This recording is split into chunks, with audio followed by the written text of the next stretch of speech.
नमस्कार।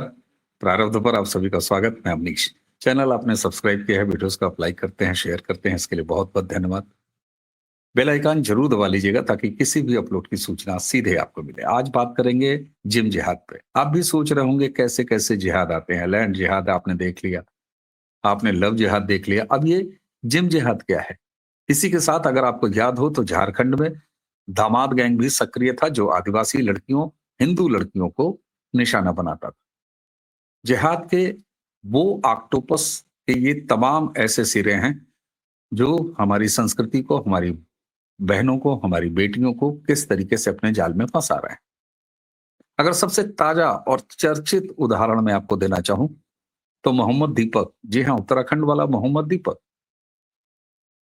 मोहम्मद दीपक के स्थानीय कांग्रेस नेताओं के साथ संपर्क अब खुल के बाहर आ रहे हैं। वो राहुल गांधी से तक से मिल चुका है। उसके लिए बैटिंग कौन करता है आप सोचिए सोशल मीडिया पे? अरफा खानम शेरवानी जैसी स्ट्रेटेजी बदलने वाली औरतें। तो ये एक सुनियोजित एजेंडा है। ये ऐसा नहीं है कि इक्का दुक्का केस है। ये प्रॉपर तरीके से प्लान करके चल रहा है।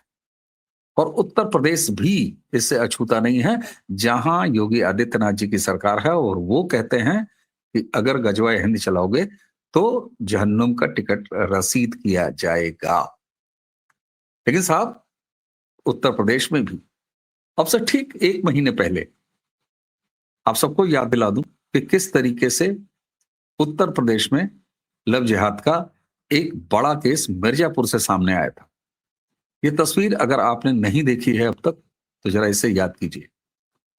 इस तस्वीर में मिर्जापुर में एक जिम संचालक,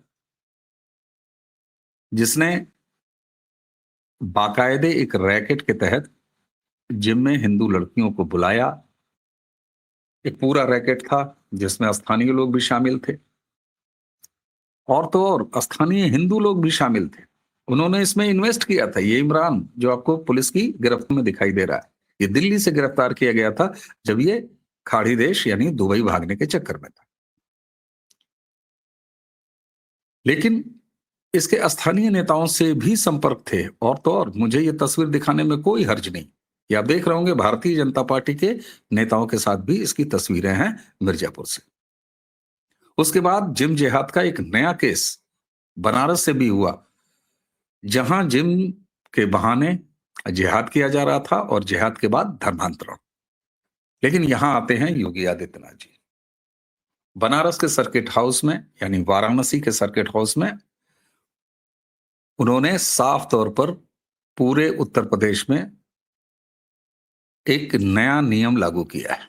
यानी योगी का बुलडोजर अब जिम जिहाद की तरफ बढ़ चला है।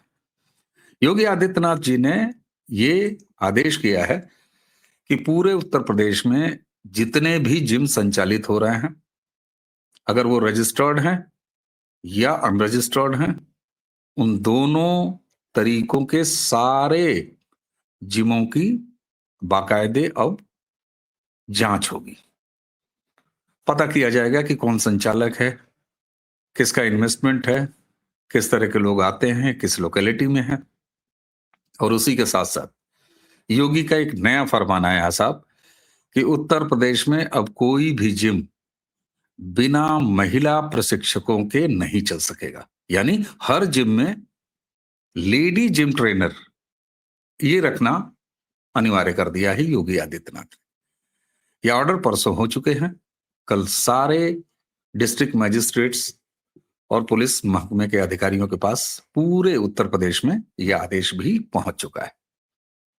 अगर एक तरफ सुनियोजित तरीके से अलग अलग प्रकार के जिहाद चलाए जा रहे हैं, तो निश्चित तौर पर इस तरह के कदम योगी आदित्यनाथ ही ले सकते हैं उत्तर प्रदेश के मुख्यमंत्री के रूप में। मुझे उम्मीद है कि ये फैसला जो योगी आदित्यनाथ ने उत्तर प्रदेश के लिए किया है, ये बाकी प्रदेश की सरकारें भी इसको लागू करेंगी, इसका अनुपालन करेंगी अपने अपने राज्यों में। ऐसी उम्मीद है। अब देखना होगा कि कितने लोग ऐसा करते हैं।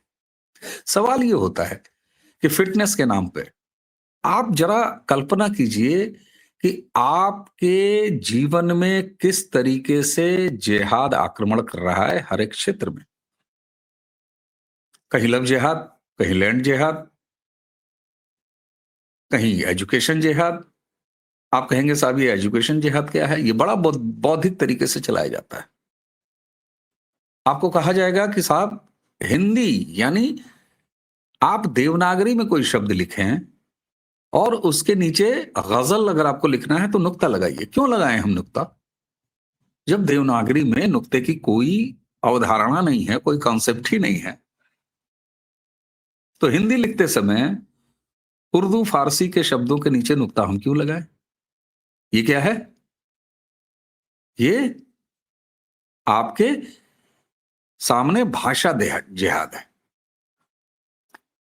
आप केवल जरा सोचिए बारीकी से कि आपके सामने किस किस तरीके से ये मजहबी जिहाद करते हैं। आज आप एक नया टर्म देख रहे हैं, जिम जिहाद, जिसके ऊपर योगी आदित्यनाथ जी ने अपना बुलडोजर चला दिया है।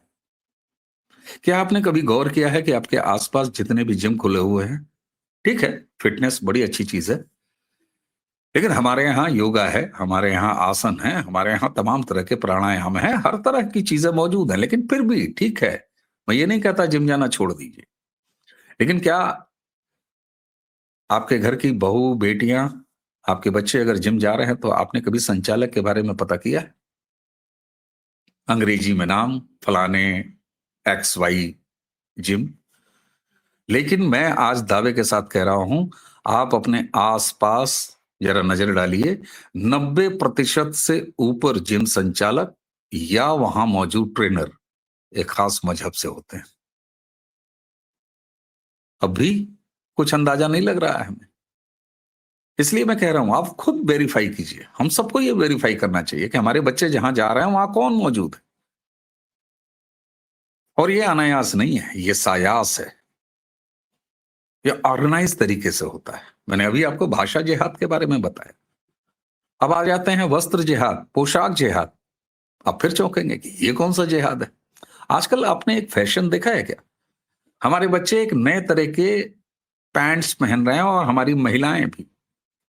वो जो सूट पहनती हैं उसके नीचे के पाजामे, उसकी नाप आपने नोटिस की है? अचानक एक फैशन क्या आता है कि हमारे बच्चे अपनी एड़ी से ऊपर 2 इंच वो पैंट पहनने का फैशन आता है। जिन पैंटों को हम लोग छोटा पड़ गया या वो शॉर्ट आ रहा है, नीचे तक नहीं आ रहा है, ये कह के उसको अलग हटा देते थे, उसको फैशन बनाया गया। इसी तरह महिलाएं अपनी शलवार के नीचे जो पाजामा पहनती हैं, प्लाजो या इस तरह की चीजें, क्या कभी आपने ध्यान दिया है कि उससे फैशन जिहाद के नाम पर, वस्त्र जिहाद के नाम पर किस तरीके से बदला गया है? वो भी आपको एड़ी के ऊपर दिखाई देगा। चलिए, अच्छा है, बहुत सारे लोग पसंद करते हैं, सारे लोग पहन रहे हैं, बहुत सारे लोग पहन रहे हैं, मैंने बच्चों को भी देखा है, मैंने बच्चियों को भी देखा है। लेकिन अब जरा याद कीजिए, बड़े भाई का कुर्ता और छोटे भाई का पाजामा, वो पाजामा हमेशा एड़ी से ऊपर होता है। क्या ये वस्त्र जिहाद नहीं है जो आपके हमारे बच्चों के बीच चलाया जा रहा है? मैंने भाषा जिहाद बताया, मैंने आपको वस्त्र जिहाद बताया। अब आते हैं भोजन जिहाद। वेज बिरयानी, भाई पुलाव है, तहरी है, ये वेज बिरयानी क्या होता है? वेज कबाब क्या होता है? वेज सीख कबाब क्या होता है? और यहां तक कि हास्यास्पद है कि सोया चाप के नाम पर आपको टंगड़ी की शक्ल में चिकन की लेग पीस के तौर पर उसको खूबसूरती से बनाया जाता है और सीख में लगा के आपको खिलाया जाता है। धीरे धीरे आपकी मानसिकता बदली जाती है कि आज आप वेज बिरयानी खा रहे हैं, कल बिरयानी भी खाएंगे। कोई नॉनवेज खाता है, मुझे कोई गुरेज नहीं, लेकिन हर चीज में वेज का ऑप्शन देना क्यों? सारे नाम उस तरह के क्यों? ये है भोजन जिहाद, जो आपके भोजन में, आपके फूड में धीरे धीरे घुसेड़ा जाता है।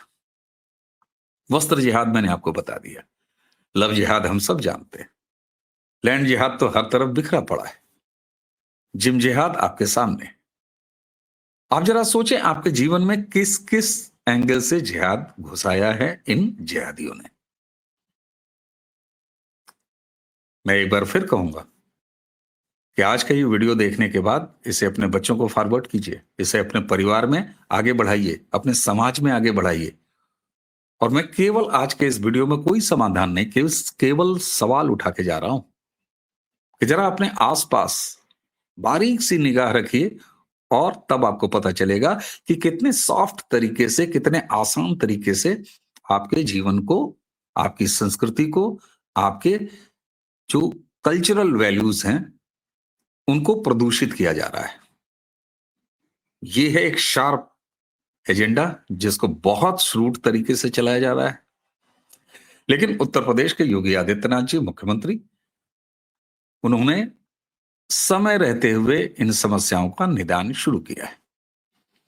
मदरसे जहां से जिहाद के वो नन्हे शातिर दिमाग पैदा किए जाते हैं, उत्तर प्रदेश में एटीएस, जी हां, एंटी टेररिस्ट स्क्वाड, एटीएस मदरसों की जांच कर रही है।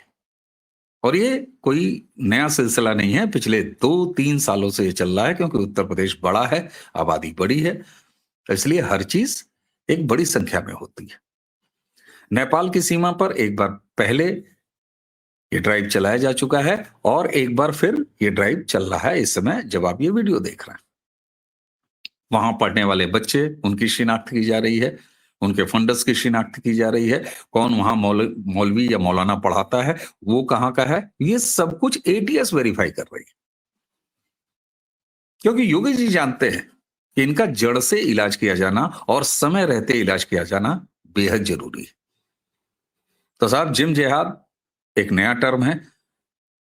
मोहम्मद दीपक को आप देख रहे हैं, उत्तर प्रदेश के मिर्जापुर, बनारस, यहां से 2 घटनाएं ऐसी निकल के आई। मिर्जापुर एक बड़ा रैकेट था जिसको यूपी पुलिस ने क्रैक किया।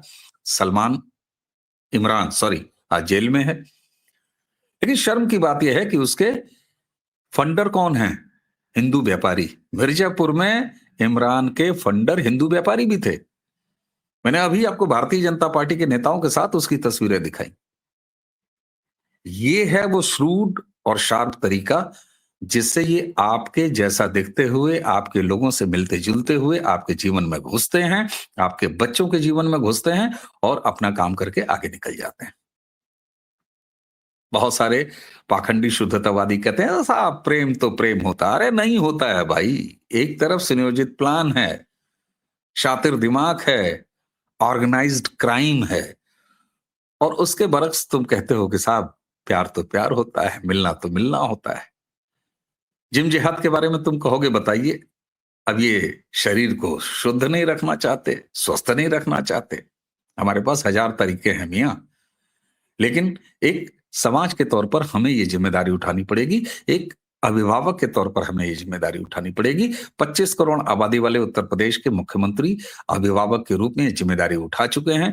जिम जिहाद को नेस्तनाबूद करने के लिए योगी का बुलडोजर निकल चुका है और योगी जी ने परसों ये फरमान दे दिया है कि उत्तर प्रदेश में कोई भी जिम जो चल रहा है उसका वेरिफिकेशन होगा और कोई भी जिम बिना महिला ट्रेनर के नहीं संचालित किया जा सकेगा। इसलिए जब अगली बार आपका बच्चा, आपके घर वाले या खुद आप किसी जिम जाने के बारे में सोचें तो ये तहकीकात जरूर करें कि क्या उसका संचालक शुद्ध है। दूसरा, क्या वहां महिला ट्रेनर है? अगर आपके घर की महिलाएं वहां जाती हैं, बच्चियां वहां जाती हैं, तो मुझे लगता है कि योगी आदित्यनाथ जी ने पूरे देश के सामने एक नजीर पेश किया है, एक उदाहरण दे दिया है और समाधान भी दे दिया है। उत्तराखंड इसको दोहराएगा ताकि मोहम्मद दीपक जैसे केसेस ना हो। और मुझे लगता है कि इस मॉडल को जो उत्तर प्रदेश के मुख्यमंत्री ने दिया है जिम जिहाद के खिलाफ, उसे बाकी राज्य भी फॉलो करेंगे और अपने यहां लागू करेंगे। और सच कहता हूं, ये वीडियो बेहद जरूरी है, इसलिए मैं इसे छोटा रख रहा हूं। इसे फॉरवर्ड जरूर कीजिए, इसे शेयर जरूर कीजिए और अपने परिवार, अपने समाज तक पहुंचाइए ताकि ये पता चल सके कि शातिर तरीके से ये मजहबी आपके जीवन में कैसे घुस रहे हैं और जीवन के किन किन अंगों में घुस रहे हैं। मकसद सिर्फ एक, केवल और केवल भारतीय संस्कृति, सनातन संस्कृति को बर्बाद करना और अपना विस्तार करना। इसलिए हमें सचेत रहने की बेहद आवश्यकता है। तो अगर आज का ये वीडियो आपको पसंद आया हो और लगा कि इसे आगे बढ़ाने की ज़रूरत है, तो इसे लाइक ज़रूर कीजिएगा, शेयर ज़रूर कीजिएगा, अपने बच्चों को ज़रूर दिखाइएगा और जिस तरीके से आप चैनल को सब्सक्राइब कर रहे हैं, इसके लिए आपको बहुत-बहुत धन्यवाद। वीडियोज़ को लाइक, शेयर इसी तरह करते रहिए और बेल आइकन ज़रूर दबा के रखिए ताकि किसी भी अपलोड की सूचना सीधे आपको मिले। आप सबको होली की बहुत-बहुत शुभकामनाएँ। कल हम सब होली मनाएँगे, हम आपके साथ मनाएँगे। ईश्वर करे जीवन के हर रंग आपको इसी तरीके से प्रफुल्लित करते रहें। तो इन्हीं शब्दों के साथ आज की ये चर्चा, ये वीडियो यहीं समाप्त करेंगे। मुझे यानी अपने अवनीश को आज्ञा दीजिए। नमस्कार, प्रणाम, जय जय श्री राम।